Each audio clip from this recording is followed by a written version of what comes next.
I feel loot boxes aren't going away anytime soon, but Electronic Arts doing what Electronic Arts does best and over-fucking reaching like fuck certainly has them on the back foot, which is nice to see. To wit, Need for Speed Payback, otherwise known as Need for Speed Kickback due to the amount of money EA wanted to make off the fucking thing, has kind of flown under the radar, overshadowed as it was by Star Wars Battlefront 2, but this other EA published game, an entry in the long-running and much-loved Need for Speed franchise, obviously it's got Need for Speed in its name, really wasn't all that much better than the bullshit that was going on with Star Wars Battlefront 2, with its own glorified gambling system that gave you, yep, real in-game advantages. Very much like Star Wars Battlefront 2, Need for Speed Payback favoured grinding over playing, using the old excuse of "we're just saving people time" to try and railroad players into the online marketplace so that they could unlock these fucking loot boxes and upgrade their vehicles. But then Star Wars Battlefront 2 came out,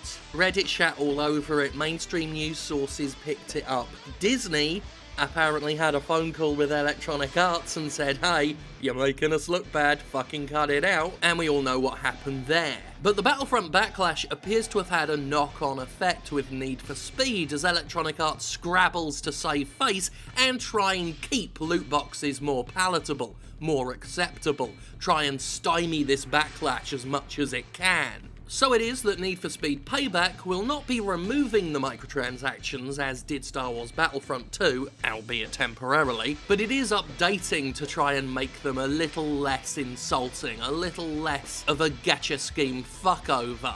In a nutshell, they're just going to give you more XP for playing the game. Imagine that, actually playing a video game and getting a reward for it. That's novel, isn't it? How retro. Let's make one thing clear, this isn't a revolution, this isn't a U-turn, this is a walk back. A slight walk back. Electronic Arts has made it quite clear with Need for Speed and Star Wars Battlefront 2 that it wants loot boxes to be tied to player progression.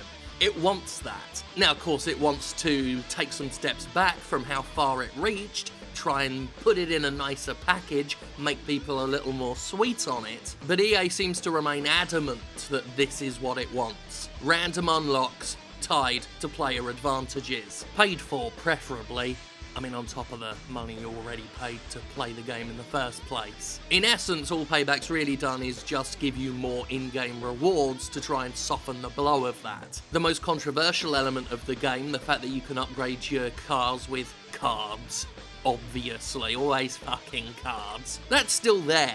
So if you think that EA have had a change of heart, don't worry, we're not all suddenly living in a Dr. Seuss book. As per the Need for Speed subreddit, here are the changes that have come into effect that you can experience right now if for some reason you're still playing this glorified gambling racing game. I'll just rattle these off. Increase the amount of rep awarded by taking part in events, increase the amount of bank awarded by taking part in events, bait crates, now reward increased rep, bait crates, now reward increased bank, competing against a roaming racer will reward you with increased rep, and roaming racer reward you increased bank. Air suspension will now appear more frequently within shipments, slightly increased rep and bank for finishing an event outside of first place. Why couldn't you have just done rep and bank for all of them, instead of making them separate bullet points? They've just made it look more impressive by having more bullet points. This is on top of prior updates that decreased the time it took for new parts to appear in tune-up shops. That went from 30 minutes, Jesus, to 10 minutes, and they increased the rate in which parts are rewarded with ranked speed lists. Now, I'm sure I don't need to tell any of you this, but for the record and in the interests of comprehension, Electronic Arts is not your friend, and they haven't done this out the kindness of their own hearts. In fact, the Need for Speed developers were justifying all of this before the game came out, parroting the tired and used up excuse of games are too expensive to make, so we have to prey upon gambling addicts. Need for Speed Payback/Kickback was content to keep its head down and try and ride this storm out, but once the Battlefront microtransactions had to be walked back, the excuse mine was all but dried up for this game. Need for Speed Payback should be far less of a mobile-style free-to-wait grindy loot fest experience, but that was only done to try and keep people off its back.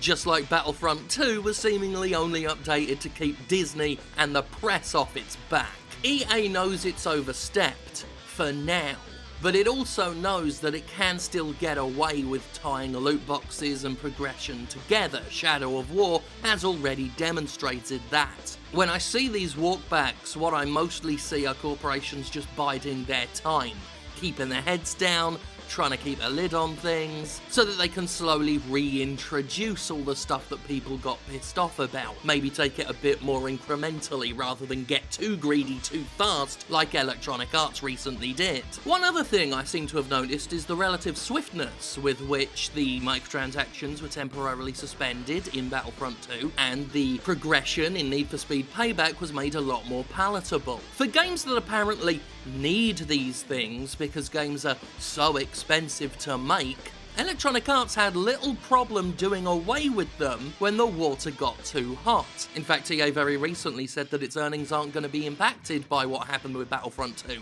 If that's the case, why do you actually need microtransactions and loot boxes? Sounds like you fucking don't! I made it quite clear by now that I'm sick of hearing that fucking excuse, and I am planning a Jimquisition at some point to let you know exactly how sick of it I am. But in any case, things like this certainly don't make the excuse any more believable to me. Electronic Arts pleading poverty with one side of its mouth, but perfectly able to shut these revenue streams off if they get to be a bit too much of a PR disaster. You don't need them, you want them, you feckless fucks. Oh, and that analyst who said that people were overreacting about the Star Wars Battlefront, fuck off. So I just thought I'd add that bit in at the end.